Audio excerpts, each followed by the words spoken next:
What did I miss? Brian here, also known as Milsim Car Enthusiast, and today's the day we finally fixed my rifle. I have an Ares Amoeba AM013, and it's been out of the picture for a while, and that's because it's broken. Performance-wise and moving parts-wise, everything works just fine. It's mainly the cosmetic stuff, and it's one part that holds the stock together, and that is this battery box. If you saw my video from D14, first of all, thanks for even watching it. Second, you know that I broke my gun. It was completely my fault. It wasn't a gun manufacturer defect. Basically, I dropped it and the little nub at the end of the battery box broke off. It was stuck to the gun and the battery box was separated from it.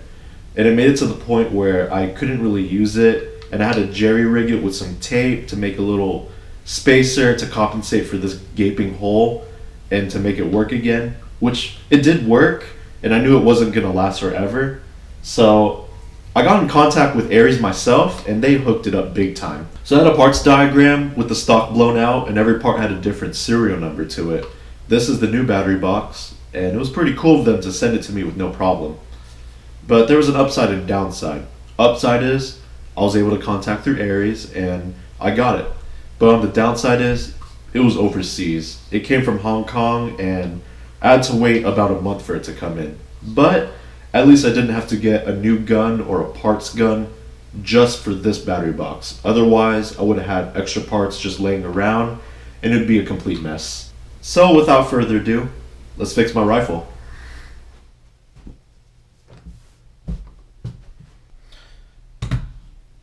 I had to move my computer because it's a bigger gun, so I need the extra space to work around here. So here's the old battery box. We got that huge gaping hole in the middle, as well as the little knob that broke off, and the bolts. Then we move over to the new battery box, and it looks oh so nice, and it's not broken. We got a new set of buttons and springs inside, and what surprised me is that on the parts diagram that Ares showed me, all these parts were blown out, and they were supposed to be separated, and they had their own specific serial numbers. But I guess Ares just decided to include these as well and make it a little bit easier, so that was pretty cool of them. And I think I may take out these old buttons and springs just in case if any of these pop out or break. I also got a washer / rubber stopper, and I was told that it's recommended that you put a washer before screwing in the battery box, because that washer will hold it securely and this little nub won't break. So that's where you screw the battery box in, and as you can see, without the battery box and the stock just away from the gun, it looks pretty awkward and the wire's exposed, and I don't like that. And if you attach a battery to it, the battery will be dangling everywhere, and that's not safe for the wire.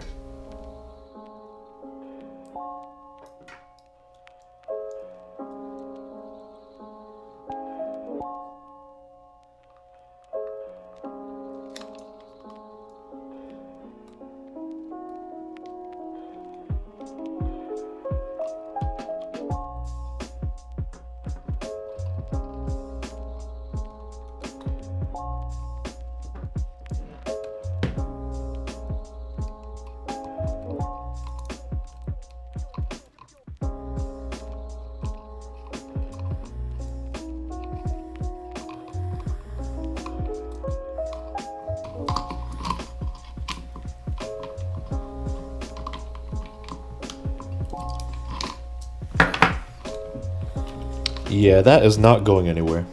Attach the back stock together, put the back plug in. Oh, I'm so happy now. Oh my god, it's no wobble whatsoever. I'm so happy. I'm gonna take out these buttons and springs off the old battery box. One spring out.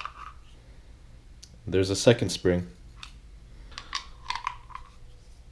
One button, and then there's the other. And there are the extra set of springs and buttons, like I said, just in case if these either break or if they fall out and I lose them. So it's safe to say that I don't need this anymore. It doesn't sound like it, but you have no idea how happy I am right now. I mean, it's there and it's whole and it's not shaking anymore. Now that my gun is fixed, now it's time to mod it. I got this grip from Amped Airsoft, and big thanks to them.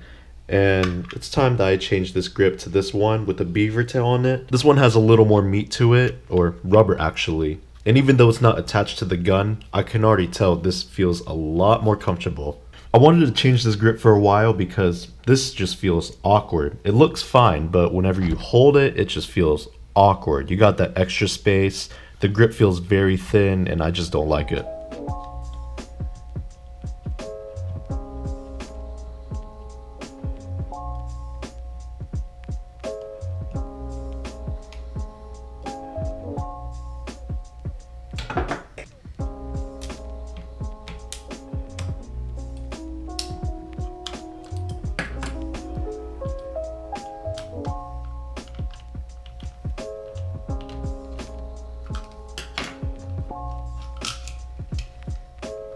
Oh god. Maybe I should do a cleaning video on this too. There we go. Feels a lot better than having this slim stock grip. The extra rubber on this beaver tail fills in that awkward gap. So that's it for today. I know this was a very short video, but man, it is finally fixed. And not only is it fixed, it's also upgraded. Mainly it's just a grip, but I got a few more upgrades coming in, so there will be more videos on this gun in the future. So if you're subscribed, thanks. If you're not, well, thanks for taking the time to watch this video. Take care everyone. Catch you on the flip side.